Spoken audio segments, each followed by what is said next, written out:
now listening to The Bradshaw Boys, a podcast where three relatively grown men binge the iconic HBO series Sex and the City. So dust off those DVDs and grab yourself a white wine or even a Cosmopolitan and settle in. Take it away, boys.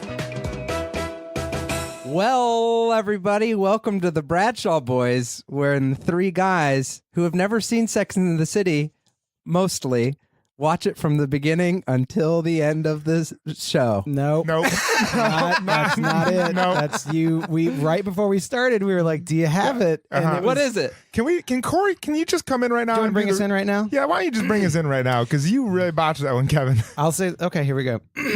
Welcome to the Bradshaw Boys, where three guys who've never seen Sex and the City work their way through the show for the first time, mostly. So much better. That so was much I great. will better. say that is not the best we've done it. It's a little cleaner than that usually.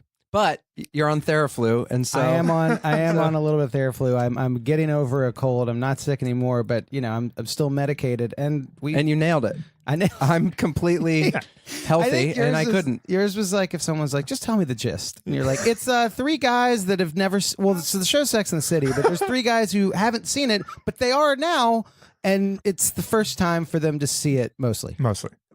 But good energy. Yeah. It had good energy.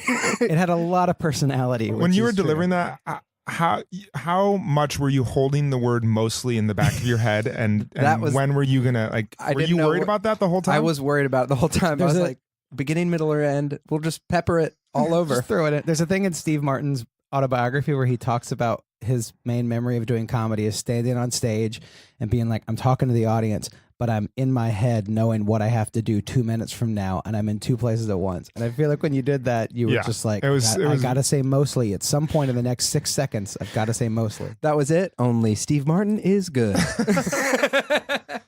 I feel like this is a seminal episode. This is is. episode 9, This is episode 9. and this is incredibly exciting. yes, We have an incredible guest. we do.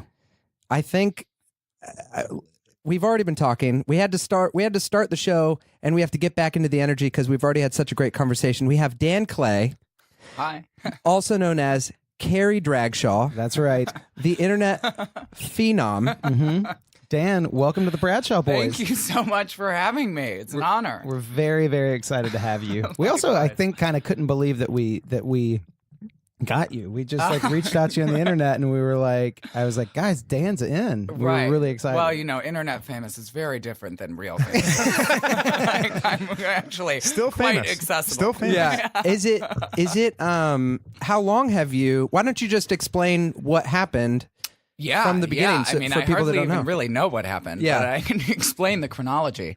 So I dressed up as Carrie Bradshaw for Halloween. It had been kind of like a bucket list item for me. Like I loved Sex and the City growing up. Like it took a certain amount of time for me to be comfortable and confident enough to slip on a tutu, but that time did come, and I love Sex and the City, obviously, and so I wanted to like do it right, and so actually patriciafield.com sells a Carrie tutu, so I went straight to the source and got a tutu and like tried on like 25 different pink tank tops to make sure I had the perfect hue. And so I did put a lot of energy into making sure that it was like a proper homage. And then I just posted a picture on my own Instagram account. Just had probably like 700 friends following me at that time, with no aspirations for internet fame. Just want to make my friends smile on Halloween. And then I went out, and then I came back home, and my phone had like exploded, and it had, however these things happen, it had gone viral. Like a bunch of Sex and the City blogs had seen it. It's some way, somehow, the Queen herself, Sarah Jessica Parker, had seen it. Patricia Field had seen it. And they all said, Unbelievable. they all said amazingly kind things. so cool. And that day, I had just been like messing around with a friend. I live right near the Carrie apartment. We took a few other pictures that day, just like at Magnolia Bakery, and that'll be coming soon, guys. And I still had them, so I was like, what if I just like kept posting them? Like, would people still care? And I posted some more now with like a Carrie style musing, like a couldn't help but wonder kind of thing. And people stayed.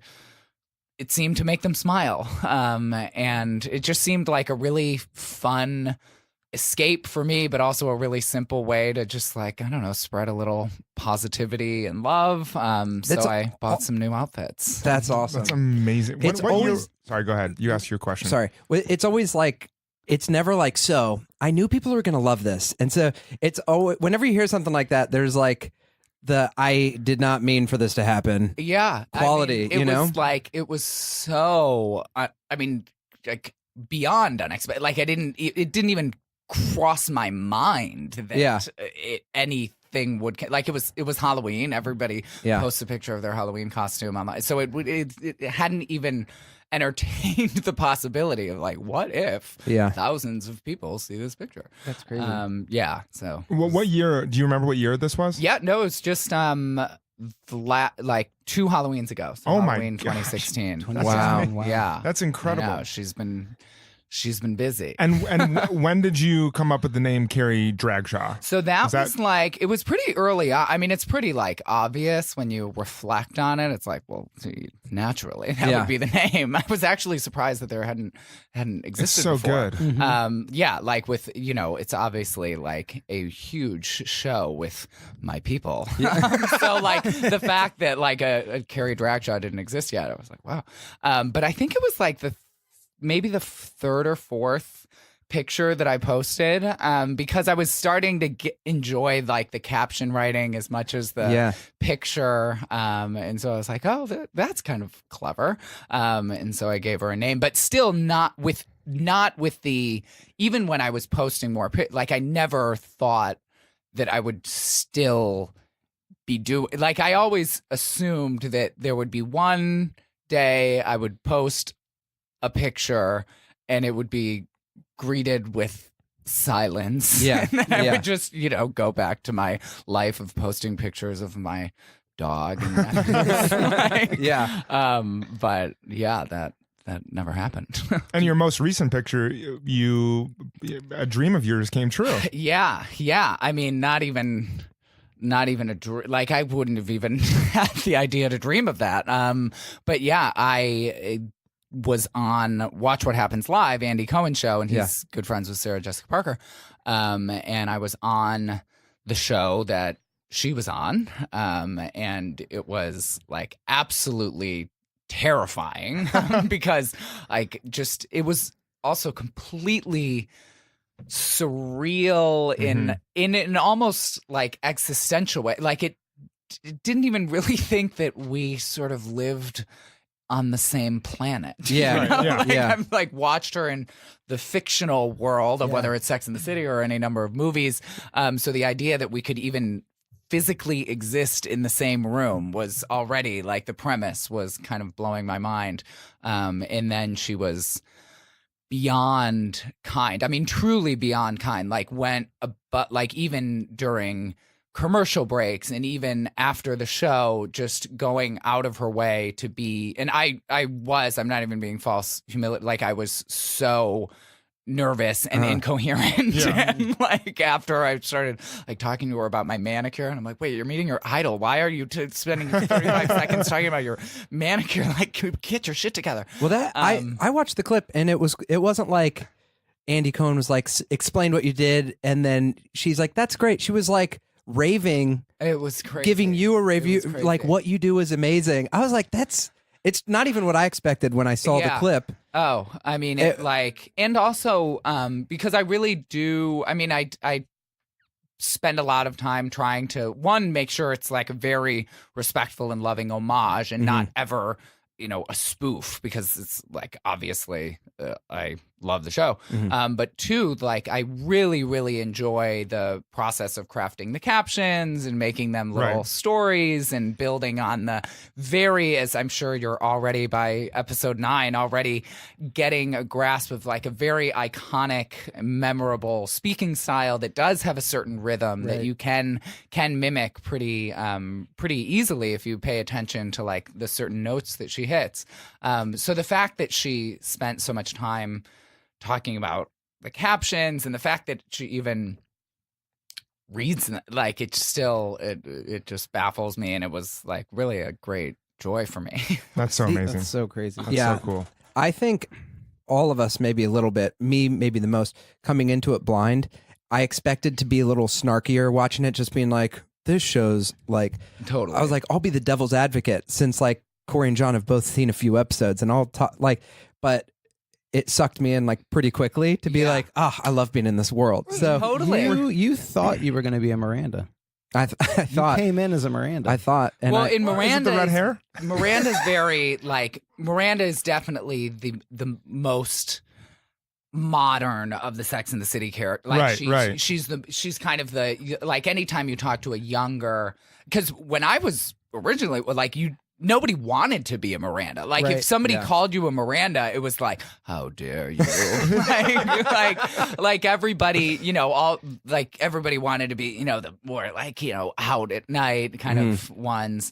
But I think Miranda has aged in the fictional sense like really, really well. And I think the show in so many ways, whether it's the fashion or certain perspectives, was really ahead of its time. Yeah. I think like Miranda can stand for like there's this great line that it like totally passed me by the first time watching it, but Charlotte is talking to everyone at brunch and she's like, oh, let's all go take this seminar on how to please a man, and then Miranda goes, I know how to please a man, just give him all your power. And like when I first watched it, I had no context for that. I had never given a man all my power. Like I had no reference. But as you age, you like look back on it and you're like, wow, that she knew. Yeah, she knew what she was talking about. That's such a like 2018, totally. 2017 it's so, quote said 20 years ago. Yeah. And I think the show gets a lot of flack for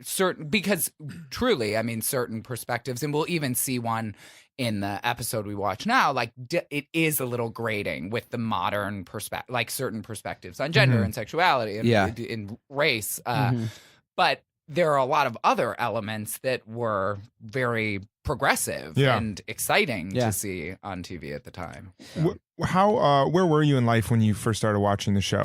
So when it was on originally, I was very much in the closet. And I actually have a very clear recollection of a bunch of sorority girls coming over to my frat dorm room to watch the season finale. And I was in the background, like pretending to hate the show. What? This is great. But there was she comes out in this like mint green tulle skirt in the finale. Is this the season 1 finale or the series finale? Okay. Yeah. Okay. She comes out in this like mint green tulle skirt with this like tight top and little jacket and little muff.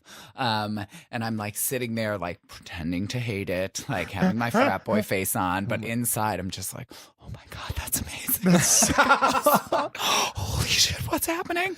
And it wasn't until I like moved to New York where I actually, which was like 6 or 7 years later, where I actually like properly watched it, similar to how you guys are doing now. Like started with season 1, episode 1. That's so awesome. And then like from the get-go, it was just like, oh my God, like how have I been denying myself this for so many years? Like it was so, and I do have like a lot of superficial things in common with I live right near the actual apartment, and I also I love the glittery side of New York nightlife. So from the get-go, I just was like totally in the sort of documentary that kind of the first few episodes are. Have you recreated that outfit that you saw? Yes, and it's still my favorite. It took forever, but it's still my favorite outfit. That's I've awesome. Done. It was That's one great. of the so earlier amazing. ones. Yeah, so reclaimed it. Where'd you grow up?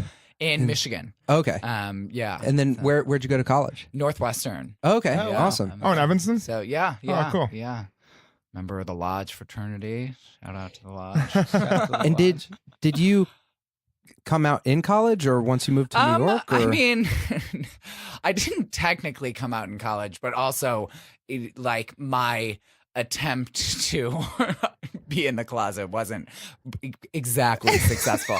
Like nobody was that surprised. Like the leap to Carrie Bradshaw impersonator was like not too far for any of my frat brothers to grasp. And I'm still close with a ton of people. Like I was in the closet, but I wasn't exactly repressed. Yeah. So nobody was that surprised.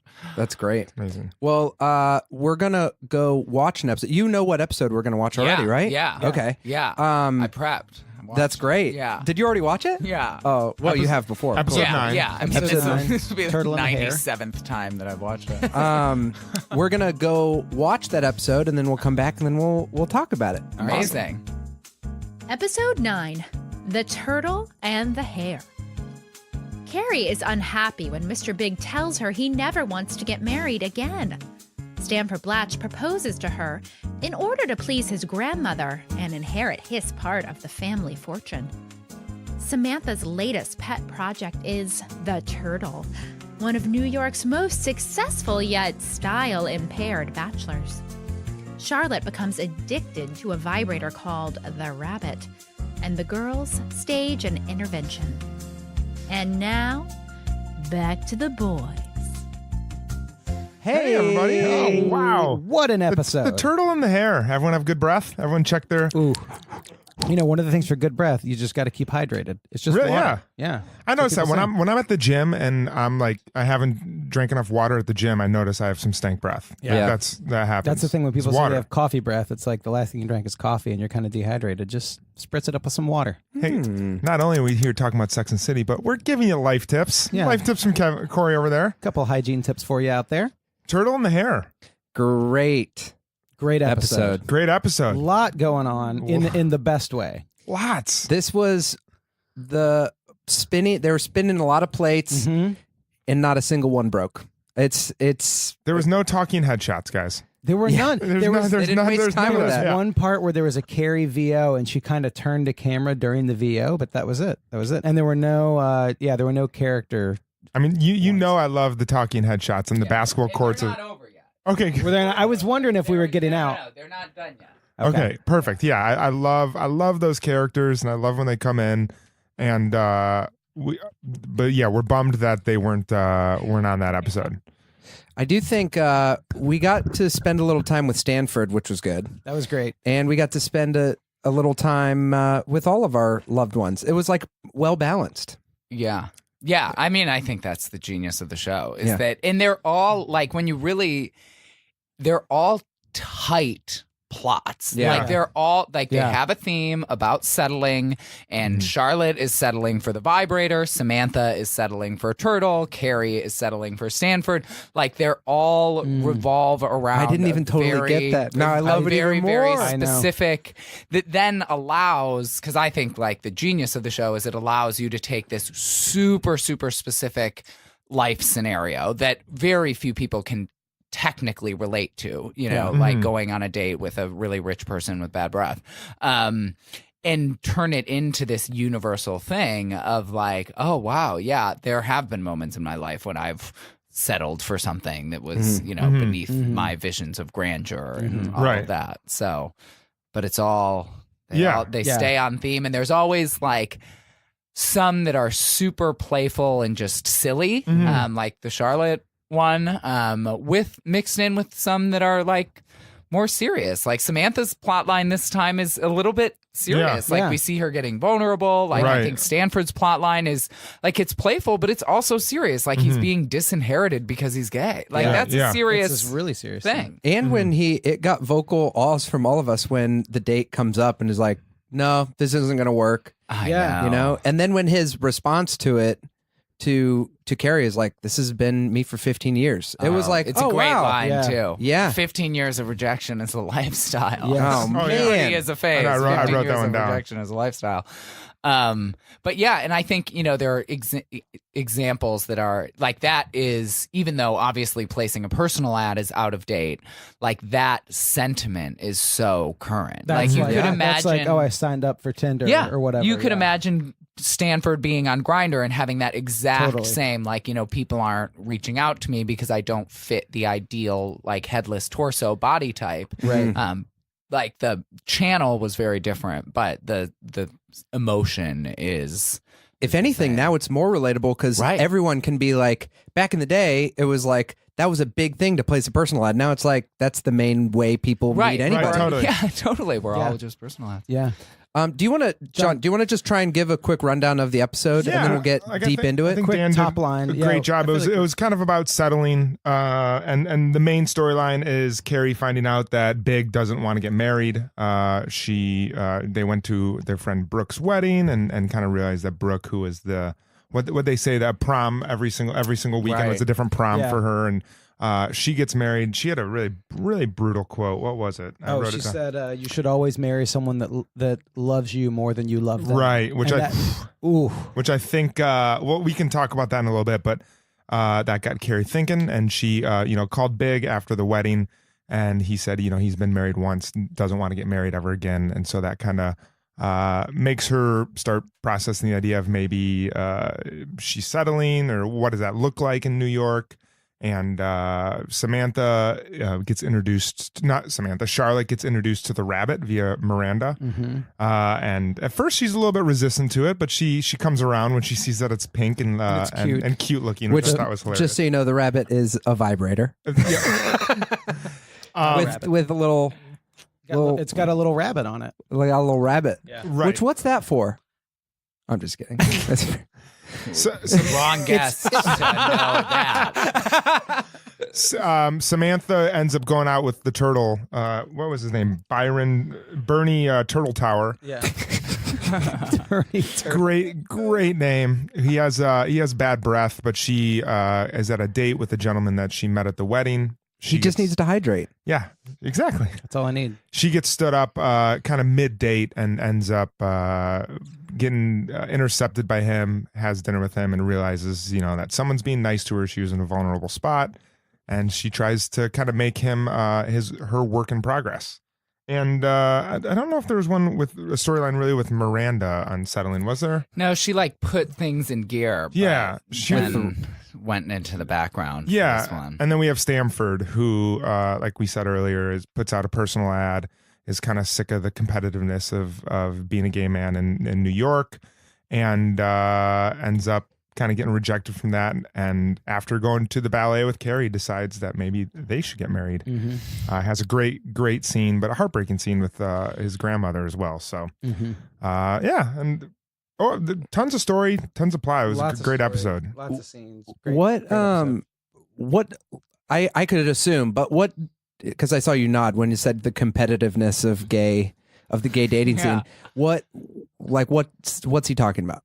I mean, I think there is, and it's probably the case for everyone, but it just happens to be the scene that I'm familiar with. Like, there is an expectation, a desire that you're kind of perfect on all levels, like making a ton of money, have a perfect body, have great face, like be the king of nightlife, and just be really crushing it on all dimensions. And I think that can be exhausting. And it has been that way since, obviously since Stanford. And you know, you have to have, the perfect Fire Island house, and also the perfect apartment in New York, and the perfect job, and also know where all the great parties are, and have perfect abs. And it's like, oh my God.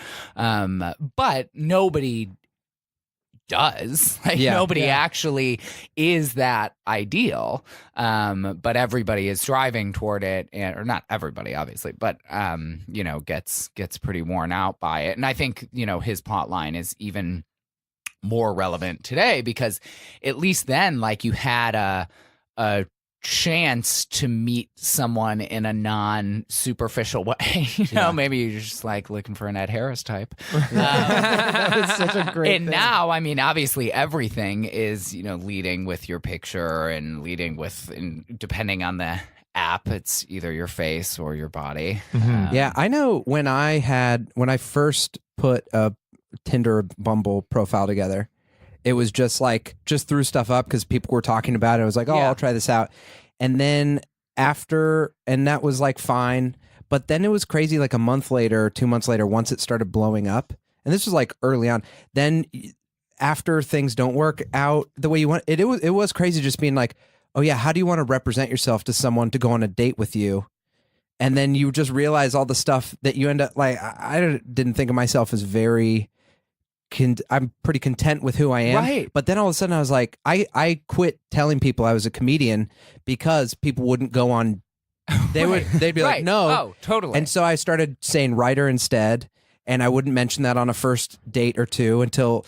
And Did you have like a toupee in your profile picture also? I always had a toupee. Yeah. Did you No, spray? You had spray on abs. As I would well? I would have on hats in a few because Yeah. I am a bald man, but I would make sure in it that I had a hat off in one because I didn't want to go on a date and then they're like, oh, you're bald, so I would make sure people saw that. But you just end up having all of these things of how you're presenting yourself, Right. and I was like, I would never thought about this when I was just meeting people Totally. and connecting and then getting dinner or whatever. Oh, you know? yeah. There's nothing more humbling, I think, than like going through your pictures to find the profile picture and just being like, I'm just a disgusting human being. Like, none of these will do. I need a new haircut. I need probably a new face. Yeah, Also yeah. asking, and then asking someone the one that you think is great, showing it to someone, and then being like, no. actually, yeah, this that's one's how- way yeah. better than that. Totally. One. And you're like, Why? oh, I thought I looked great in that Right. picture. This And is they my say winner. they say something that you didn't even think about. You're like, oh, it's because my hair. No, the bag's under your eyes. You're like, what? Your nose looks huge. Yeah. In I that know. picture. And I think this is exactly like why Sex and the City is so enduring, is like they very quickly move from like a very specific scenario that is probably objectively dated by now to like a universal emotion Right. that we can all connect to. And it's like, then you Well, get even him just standing on the street after posting the Ed Harris personal ad and seeing people walk up, like even if you've done internet dating or not even internet dating, just like a Anything. setup from a friend, Yeah.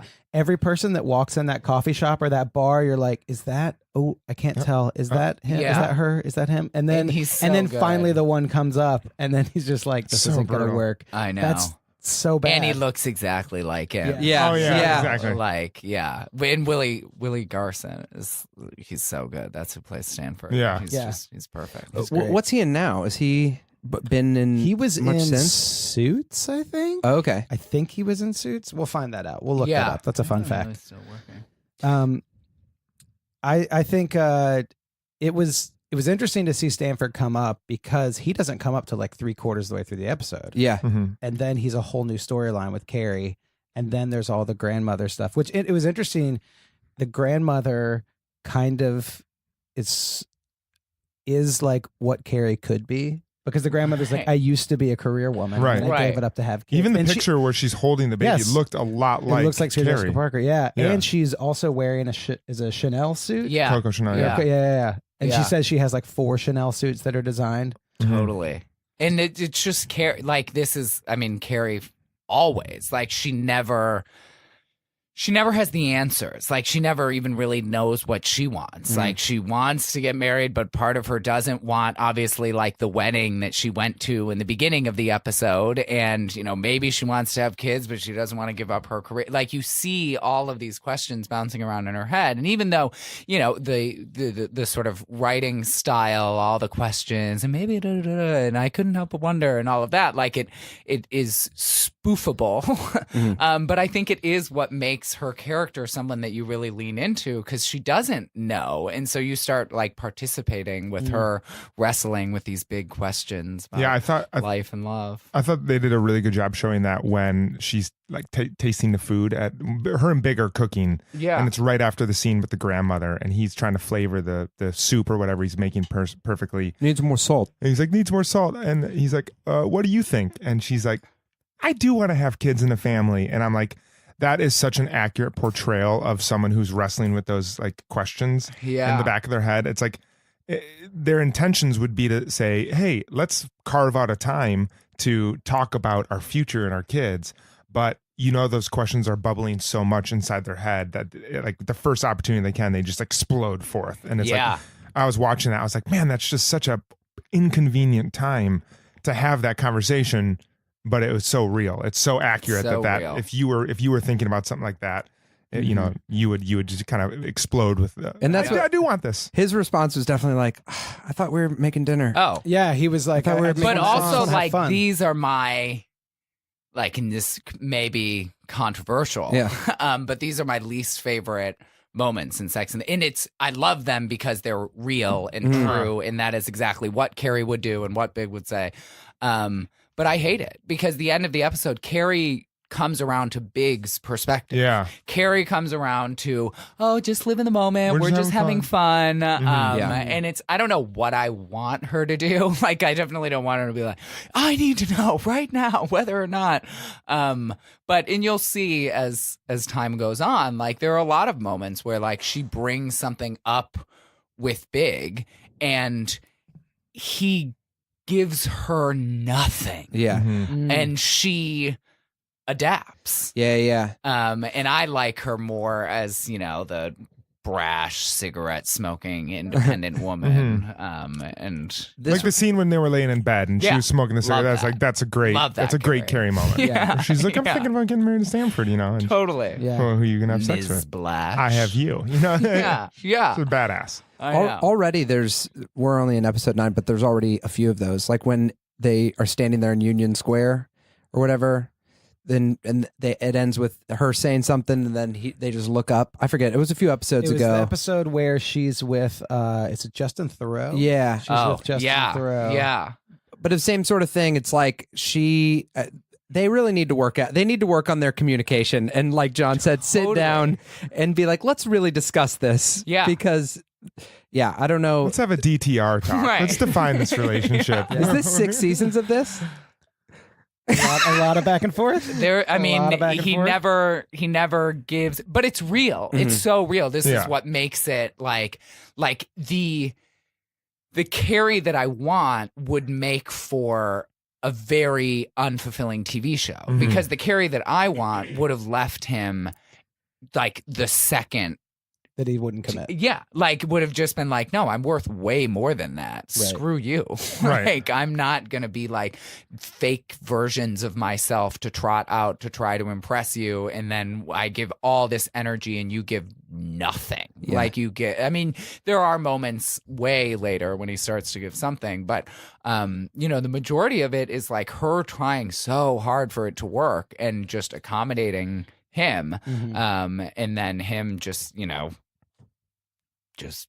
existing. Yeah. Abso-fucking-lutely. There is a lot of him, like anytime she's in 3 other storylines, like she's in the Rabbit storyline, she's in the Stanford storyline, and then she just calls him and he's just at home. He's like, hey, what's up, babe? He's always just kind of there in his life, and then she calls on him and he's like, yeah, I'm here. Do you want to hang out? Totally. And there's never really an integration. Like there's never and there'll be episodes where it's like awkward when they try to like almost like combine lives. But no, it's never like Big is never flowing in the plot lines the way that you'll see, Charlotte in multiple plot. Like Big is always like a separate entity, That's interesting. which I think is meaningful. Yeah. Well, there's like a truthfulness watching it to that. It's like there's this one person that in so many different people's lives, if I know, that are dating or married or whatever, that some people seem like they have it so easy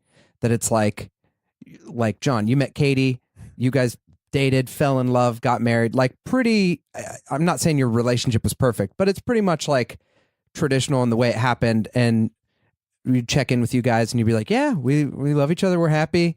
You guys had a pretty seamless meeting to getting married. And you see so many relationships around that it's like, it's way more, we relate to it because it's like that person that sticks around in your life and it's not the normal thing that you thought it was going to be like. And you're like, I like this person. and we have this connection. I meet other people and it's not there. I should just get over this person. And they just like weave in and out of your life. And they never go away. And like, I think that's also even more true with like how digitally connected we stay with all of our, like the one who got away, like never goes away anymore. Like they're always following you. And that, I mean, obviously is the case with Carrie and Big too. Like even as she technically moves on, like he's always there. And I think it's what makes, you know, so many people, when you just chat about the show, like they have their big. Yeah. The guy who kind of strings them along and doesn't give them enough for them to ever be truly confident in the relationship. Like Harry is never actually like, oh, I am confident that this guy, and even to the point of that really sad line, like always end up with someone who loves you more than you love them. Right. Like she never, until very, very long, like is really confident that like, wow, she's got somebody who loves her deeply and who would do anything for her and who would sacrifice for her. And that's what makes, you know, the end of the series so painful in certain episodes, because this has been happening for so long from this very first episode. Like he won't even say like, oh yeah, you know, let's give it a shot. Yeah. Like, It's kind of just like silence. Yeah. And like, Do you guys think everyone has a Mr. Big in their life? Do you think all those Mr. Bigs also have Mr. Bigs? I guess Like, does everyone Mr. is Big right. have a Oh, Mrs. I Big? think about this Is all everyone the time. always like have that person in their life that they're like chasing and frustrated with? And Or always are kind of- there like 10 Mr. Bigs for the entire world? Yeah. Yeah. Like, Are there just like, do we all like Right. point to the same? Or is half the population a Carrie and the other half is a Big, and it's Right. like there's the They're constant chasing tension each other. between. Well, the other thing I wondered is Carrie Big's big? Like, is Carrie, like Mr. Big is like, oh, I can kind of just Right. take it or leave it. But at any point, you know, he's with this glamorous woman who's super successful, and he's really just thinking about Carrie, and he's kind of like can't get over it. He's like kind of wishy-washy on it and keeps being drawn back to her. Yeah. Because anytime Carrie calls, even if he's out with someone else, he He's sort of still- responds. yeah. He's And still He's there. still there. it was pretty heartbreak. I watched the Grateful Dead documentary that's on Amazon this past week. Hard left. No, trust me, it comes right back. Comes back. But it was like he's at the peak of his career. Big? And Mr. Big? Mr. When Mr. Christopher, Jerry Garcia. Big when Sia. Christopher Noth showed up at the 1972 concert in Saratoga. Yeah. But he's at the peak of his career, and then he does this interview with this lady he did an interview with like years ago, and they're just doing an interview, and then he's asked her to marry him, and then they end up like going on a vacation. They get married, and he told her like, "You're the only person I've ever loved," and they're like at the top of their thing. Then they get married. She goes on tour, and then she calls him out for his drug use. He's doing heroin, and the second she does it, he's like, "Yeah, you can leave now," and they get divorced. And it was that thing that I was like, was just interested in the documentary. I don't know their music well or whatever, but it was like he was walking around and had playing in front of 100,000 seat arenas and thinking about like this one person. And then when they come into their life and are 3-dimensional and real, it was like, yeah, I can't do this. Yeah. And it was like, so Jerry Garcia definitely had a Mrs. Big, It's true. Totally. but it was heartbreaking. Like, yeah. And Mrs. Dead. well, and maybe that's, I think, what the real person is always different than what you think Always. of. There's people I've like dated before, and you're like, man, that was awesome, and I'm like, no, it wasn't. I just like remember spending 4 weeks like trying to convince myself it was fine, and then breaking it off, and then a year later you're just like, man, that was great. But you know? I think Mr. Big's more of like for me at least more of an allegory. I think like Mr. Yes. Big can represent a career or a way that you want to look, or a guy in your life. It doesn't just have to be relationally. There's some And they intentionally, I think, leave him a bit blank. Like they don't follow him without Carrie. They don't follow him the way that they follow true. other characters. Yeah, that's like true. you'll see Miranda running around without Carrie, and you'll learn so much about her insecurities and all of this, but you never get that. even him not having a name represents Right. that it's like He's not this very is, nuanced, and he's Right. always kind of in a black and white suit. Right. He's always kind of like this archetypal, successful New York guy in a black car. Yeah. He's like your stand-up joke about what it's like to date New York City. Like he is like an allegory true. of The the stand- abusive, like not physically abusive, right, but right, just right. like Yeah. the thing you're chasing after that you shouldn't be. Exactly. The joke Yes. itself, truncated, is that New York City is L.A. is like this girl that's a Barbie type cheerleader, and she drives you around in a Jeep, and you eat burritos and read screenplays with her. But New York is like a girl that you see that is, you look at her across the room, and she's in a black leather jacket, and she's smoking, and she looks like a hot version of Jack White.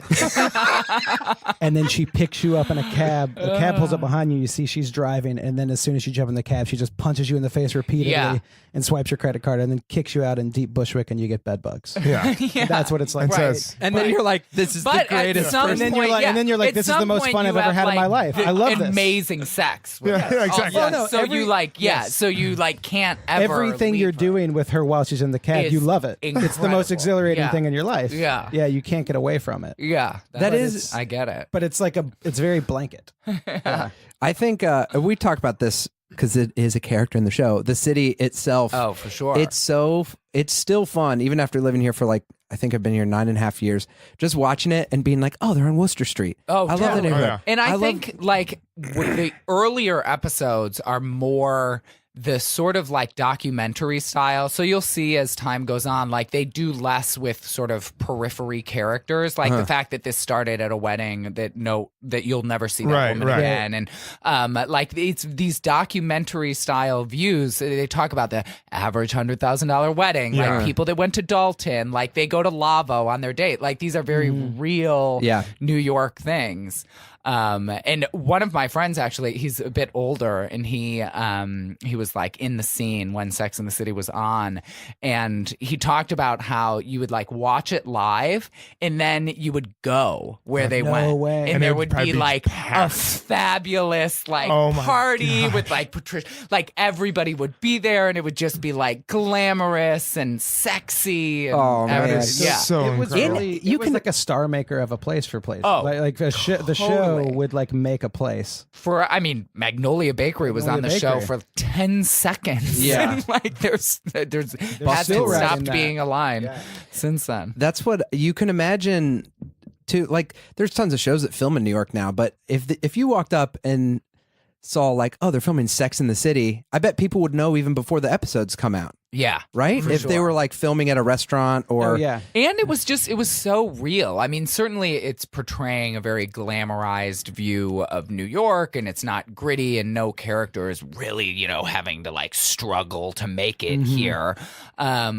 But it is real in other ways. Like those magazine launch parties, they do exist. Club Chaos, like these types of things like do exist. And that is like, I do feel like, obviously it's sensationalized, and you can't be Yeah. a journalist and have a $40,000 dress and all of these types of Right. things. But like there is a reality to the portrayal of I New mean, York, I think. that's why people love it though. Right. Whenever people criticize it that hard, I'm like, yeah, you know You're what? overthinking it. They don't on Breaking Bad, like none of that was realistic too. That's why people watched it. Yeah. That's Dan, was when you watched Sex and the City growing up at Northwestern, and before that, did that help kind of plant a desire to move to New York?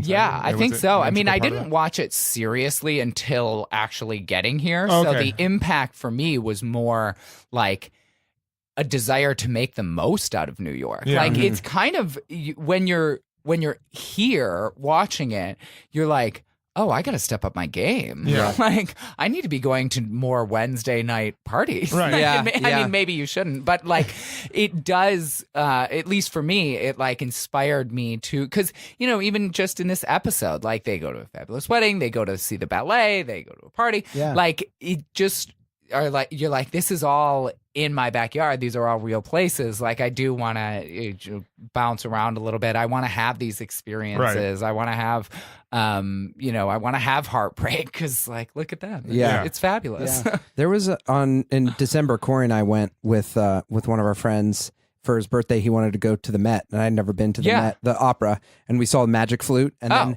fabulous. afterwards we walked, and it was like kind of snowy out, and then we walked and had cocktails at the Plaza, and then we went to a dive bar, stayed out way too late, but it was like, it costs like $45 to go to the Metropolitan Opera House, and I don't want to do that every night, but I'm like, I've lived here 9 years and not seen an opera, and it was such a great night out, and I was like, this would have been, if I was 16, that would have been the highlight of my trip for a year, to like go to an opera house and then go to this.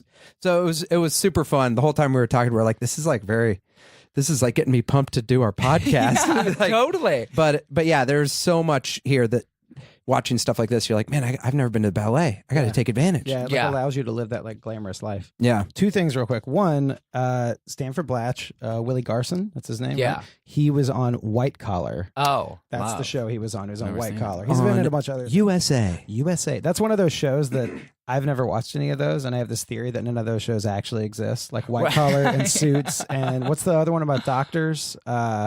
Royal Pains. Royal Pains, yeah. All those ones, they're not real Right, shows. like you've never watched it, you don't know anybody who's watched It's it, just but a like poster campaign. everybody is in it. Yeah, completely. But the other thing was, I think we were saying this before we The started. creators of White Collar and Royal Pains aren't going to be guests on the podcast now. And Yeah. they won't because they're not real shows. They will not be because they're not real shows. Actually, no, the whoever's marrying Prince Harry. Who also was at Northwestern concurrently. Are you serious? Oh. The princess? Yeah. Michelle. Meghan Markle. Meghan Markle. Meghan Markle. Yeah. She was Yeah. wasn't she So on she was White a bit- Collar? Yeah, she was on Or she was on Suits. Suits. She was Yeah. on Suits, yeah.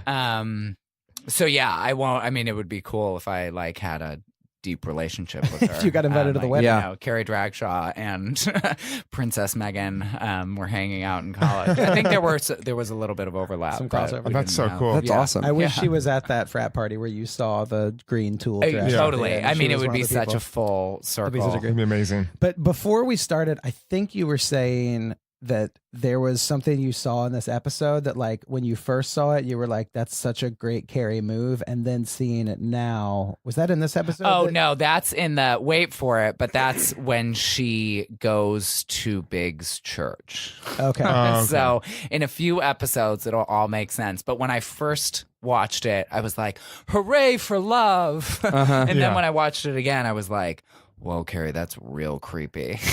Ooh. Okay. Well, Stay tuned. I can't wait. To I already see know that the one. date we're going to watch it because Yeah. we have it Yeah, scheduled. it's So good. I do think, like, one thing I think in this episode perfectly captures the modern tension with Sex and the City as it relates to being culturally relevant.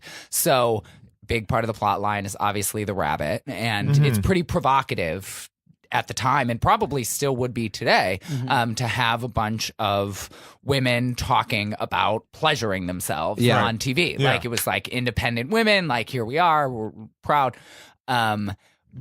But in the same breath, Charlotte says the like sort of cringe-worthy, like when she sees the rabbit for the first time, she goes, "Oh, pink, like for girls." Yeah, exactly. So you have like this in the same plot line, this what I think is fascinating. Like on the one hand, you know, pushing women forward. Right. Maybe I mean I'm not a woman, Yeah. so I can't like speak articulately on that. But on the other hand, like embodying these feminine stereotypes, Yeah. and it's existing in the same breath. And I just think it's kind of fascinating, and it's true in the same all throughout the show. Yeah. Yeah. I would love to. I bet there's an article out there about sales of that after. Oh, 'Cause I'm I sure bet- it was insane. I'm sure. Because then what happens? Charlotte gets addicted and doesn't even like leave their home. No, so I bet I it know. was just I like thought it was a little unbelievable how willingly her friends were to like touch it and grab it and jam it in her purse. after I'm sorry, after maybe she. I'm a little bit of a germaphobe, but if I was coming to take away your dildo, Kevin, I would wear some dish gloves or something like that. Bring and some put it- bleach to yeah. spray it down with. Listen, Like, Char- nothing against you. It's just I liked that Carrie said that it came in a box in Japan, because I went to Japan last summer on a vacation, and there's a 5-floor sex shop in That's amazing. in the Akihabara neighborhood, I think it is, like the, Oh, the yeah, Electronic yeah. City neighborhood. And we were like, let's just go. It's like a tour. It feels like you're going to somewhere like Astor Place or something. Yeah. And the vibrators they have in those stores are insane. Like the way there's a little rabbit on there. There's like one that just has like a weird little alien that goes back and forth. And there's things that just like spin and light up and flash and make noises. It's like you're playing with like a mini lightsaber. Right. That was so on Do they point have for the huge horse fan. that Samantha was wanting? Samantha wanted a horse on it. Genius. Does everyone here remember the first time you ever saw a horse's dick? Because I remember Hard Left by Kevin Doyle. So I was watching this documentary about horse dicks, and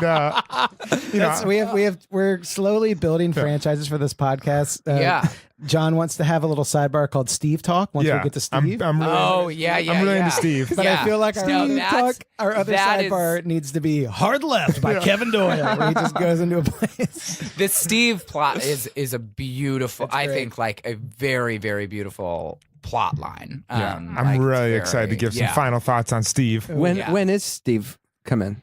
Not very season good 3? at remembering like exactly. He's the later, chronology. right? Yeah, he's a little later. Steve Talk. Yeah, yeah, but horse penises. Yeah, go ahead. Go ahead. Go for it. What, It was a very New York experience. Wait, was yours a police horse? It was a police horse, and we got off the subway. I was on my like 10th grade choir trip to New York, and we Do they not have horse penises in Ohio? I mean, I didn't see any. Okay. I'd been to like everything's bigger in New York. yeah. I just remember we got off the subway, and there was one of the Central Park horses there, and this girl that named Lauren Hated. She was in our choir. She played Rizzo in Grease, and I played Kaniki. This was before that though, and she just got off, and she's like, You took a hard left from your hard left story. and she's like, look at that horse's penis, and like all these like 8th, 9th, and 10th graders just like looked at it, and everyone like started laughing, and we were like taking pictures on disposable cameras, and my mom still will be like, remember when we were on that trip to New York and Lauren Hated called out that said, look at that horse's penis, and it was very big, it was enormous.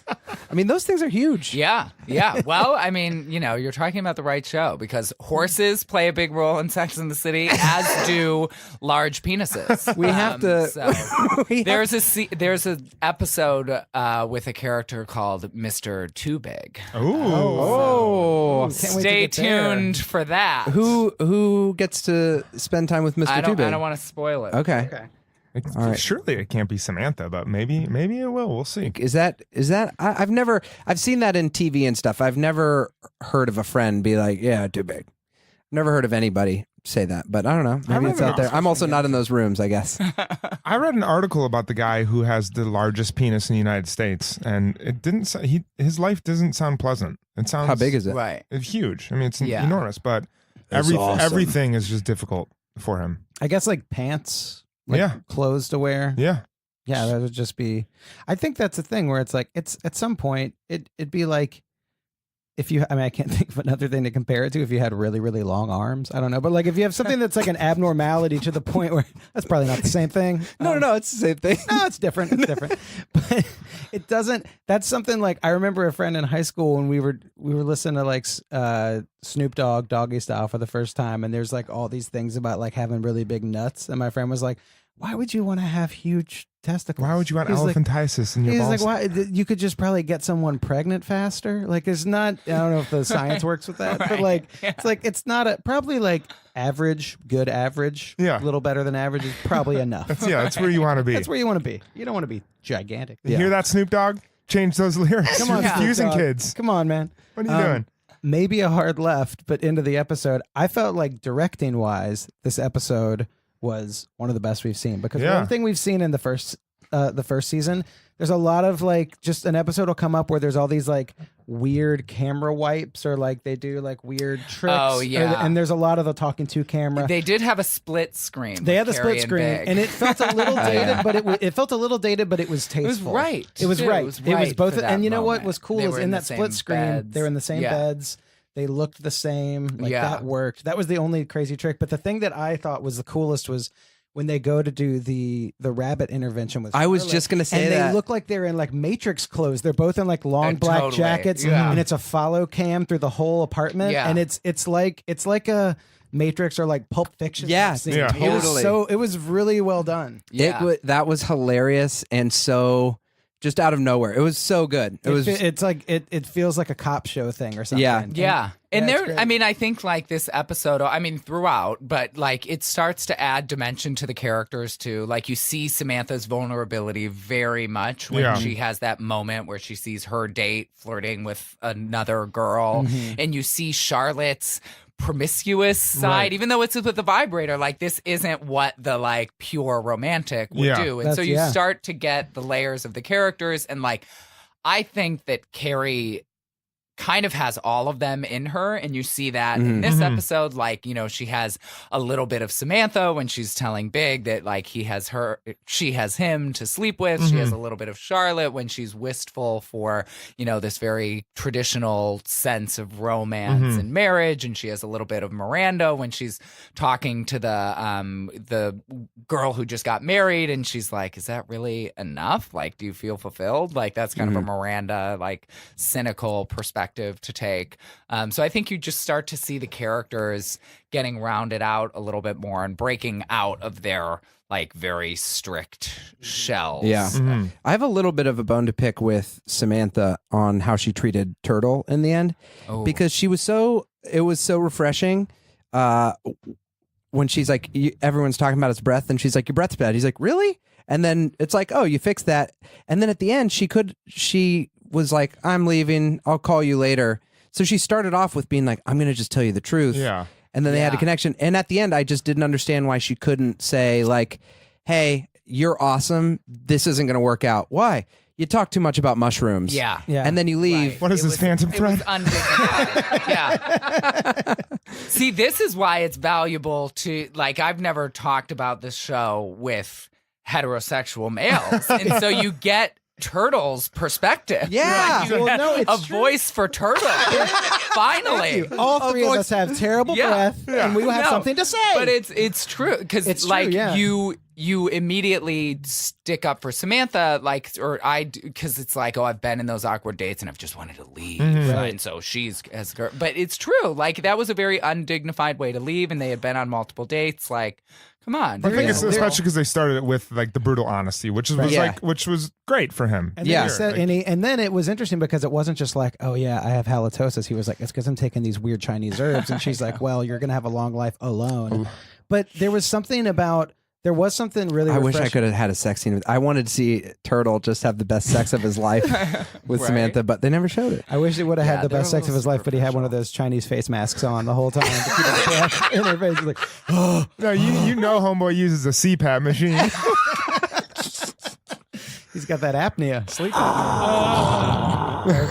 Darth Vader. Or Turtle. But there was something that was really cool about when she said that to him. That's a refreshing thing, especially for a guy, for a straight male. When you have those, I think they're sometimes few. Maybe they're more in New York. But when you have a relationship with a woman, when you're like, oh, this is totally platonic, and if someone could say like, hey, listen, nothing's going to happen between us. I'm going to be honest with you. I guess that wasn't totally the case with Samantha and him, but when she was just like, I'm going to be honest with you. Sort you out. Yeah. And then he was like, all right, cool. And then it was going to like, they had kind of a safe thing happening there. And then I think she just got annoyed with it after a while. Yeah. They probably had to just wrap it up. Yeah. That's probably part of the We got to episode. move on from Turtle real quick. This is we don't have 30 seconds for dialogue. We That's just true. have to. so. Wait, be honest with us, and spoilers are allowed here. So, so you're saying that that's the end of Turtle? For It's the there's end not of a whole. Turtle. It's the end of. I mean, that's What a what. shame. I mean, No I more don't. Turtle Tower, Bernie? I can't speak definitively, but like I do think that like season 1 and like the show doesn't quite yet have its own plot to fuel it. Like it doesn't have its enmeshed character driven plot lines to fuel it. And so they bring in a bunch of little bits. And it's also like, you guys probably haven't read the Sex and the City book by Candace Bushnell. But the first season is much more the book, where it's like bouncing around and like, oh, we go to this wedding, oh, we go to this baby shower with people that you've never seen before. And as time goes on, you just get a little bit more. The episodes are building off of, Steve and Miranda, who are through many episodes, Carrie and all these different things. So yeah, you get a few more guest appearances. But I mean, and Justin Theroux will come back. Oh, really? As a completely different That's character. what I heard. Wow. He's totally a different person. Yeah. Which is So that's crazy. another- Does he play just Ernie like your Turtle boss. Tower? Bernie's brother? No, he plays a premature ejaculator. Oh. That's a big. That seems like because he was a seemingly big character. Like it's crazy Right. to have someone It's come back. notable, yeah. It's like when they would Yeah. replace the mom on sitcoms in the 80s. They'd be like, "Hey, Right. new mom on Valerie." or Yeah, whatever. yeah. I wonder what the backstory is because, like, either one could have been a different person. But The backstory on what's that show you said? Valerie? Valerie. Oh, okay. It was an early Jason Bateman sitcom. It was called Valerie, and then they killed Valerie off, and it became the Hogan Family. Oh, wow. Well, Deep sitcom. on Fresh knowledge Prince, right they there. replaced the mom. Oh yeah, because there was drama. Yeah, major drama, and there Yeah. kind of still is. Still. Yeah. Really? that? How is there still drama at that show? It's been Yeah, forever. because she was really mad at Will, right? She- The she's- original mom. Yeah, she still calls him out and still like has kind of a chip on her shoulder. I don't know if something Was it legit because wrong he was happened. becoming a bigger star, or No, she's still a bigger star than him. No, I would have to go and research, but I definitely know it was like a year ago or something. It was like back, and she was like still mad at Will Smith. Wow. Wow. Yeah, because they were talking about doing a reunion. She's like, I'm not gonna have any part of it. Ooh. Which also the drama, I feel like this week, because I Google Sex in the City Well, to of see what news. course, yeah. And it was kind of sad because right now Oh, there's like a yeah. drama between Kim Cattrall yeah, and Sarah Jessica Parker, and that Well, made Kim me kind of Cattrall- sad. Kim Now that I'm Cattrall- starting to get to know them a little, I'm like, that's a bummer because you do see them as like yeah. kind of like, oh, they're not friends Right. in real You life right just now. want it to Is be the- real. The Yeah. drama just seems like she won't do a third movie. She's just done with it, right? Isn't that the main drama, or is there more? Who Uh-oh. knows? Oh no! Yeah. Yeah, I think Although it's I just, did see something that I think it's probably a joke, but there was a thing where Ellen somehow got involved, and Kim Cattrall was like, "Ellen, I think you'd be perfect to play me in the third movie." And then Ellen Oh was well, like, yeah. "I'm in." SJP was on Ellen, Yeah. and she was like playful because it is public knowledge that Kim Cattrall doesn't want to do a third movie, Yeah. and so Ellen mentioned that, and SJP was just like, oh, "You should play Samantha." And they made it. Ellen was like, "Oh, I'm very similar to Samantha." Yeah. and then I think Kim Cattrall like tweeted like, I think she was like, support "I'm this all in," or move something like that. Yeah. That's actually Ellen's the perfect person to help calm those waters. She's just like the Who can best. right. Yeah. Ellen should be just a mediator for everything. Yeah. Yeah. So the last thing that we do is we rank the episode we do it by Cosmos, 1 to 5 Cosmos, 5 being the best. You can use half and quarter Cosmos, and we're keeping track of all of our episodes here. And since we sprung this on you, we won't make you go first. Corey, do you want to go first? I'll 1 go to 5 first. Cosmos, I will go first. I'm gonna give this. A 4.5 Cosmos. 4.5. I think that's Cosmos. the highest I've rated anything. And part of the reason I'll say, I mean, first of all, this happens every time we do one, but the conversation afterwards always bumps it up for me. I think just seeing the themes. One thing that Dan brought up that I thought was so true is that you really get to see how each character is like settling outside their normal. So you get to see Charlotte go into this thing where she doesn't want to go out because she wants to stay home with the rabbit, and that's not really her. You see that with Samantha and the turtle. So I think there was a lot of good character turns, but also I was just impressed with there's so much happening. Like the Stanford thing seems like it could have been almost a whole other episode. Yeah. I feel like we didn't even touch on that. And in I time. bet if you like broke it down, it was a total of like 3 minutes. Yeah. Yes. But it was this like deep, Right. meaningful. So good. It's, I mean, the it's whole thing similar- about his grandmother being like, well, Stanford's a fruit, and Carrie having to like, I mean, that's a huge thing. Huge. Huge. And I it's- feel the same. Like when I rewatch Seinfeld, you always watch and you're like, I can't believe all of those things happened Yes. in the Yeah. same Totally. episode. Yeah. yeah. It's dense. Yeah. So I'm gonna go 4.5 Cosmos for the Wow. denseness. Yeah. Wow. Kevin. I'm going to go, and I looked back. I think this is my highest rating. I want to make sure it's my highest rating.